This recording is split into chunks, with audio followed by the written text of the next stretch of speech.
নমস্কার বন্ধুরা। বিহার ইলেকশন হলো, তো এই ইলেকশনে কে কয়টি আসন পেয়েছে তো সেইটা আমি সম্পূর্ণভাবে আপনাদেরকে জানাবো।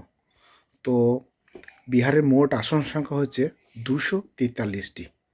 তো এর মধ্যে আছে এনডিএ, এমজিভি, আদার্স। তো এর মধ্যে এনডিএতে আছে বিজেপি 95টি, জেডিইউ 84টি, জেএলজেপি 19,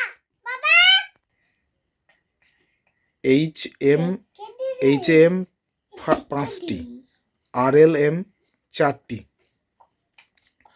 আর এদিকে আপনার আছে কি এমজিভি, তার মধ্যে আছে কংগ্রেস 2টি, ভিআইপি 0, এলইএফটি যেটা সিপিআইএম 3টি, আইআইপি 0, আদার্স 7।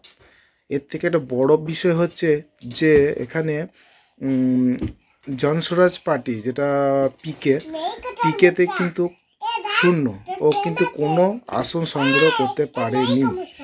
তো নমস্কার, যদি ভিডিওটি ভালো লাগে থাকে তাহলে সাবস্ক্রাইব করবেন। আপনাদেরকে অসংখ্য ধন্যবাদ। Thank you.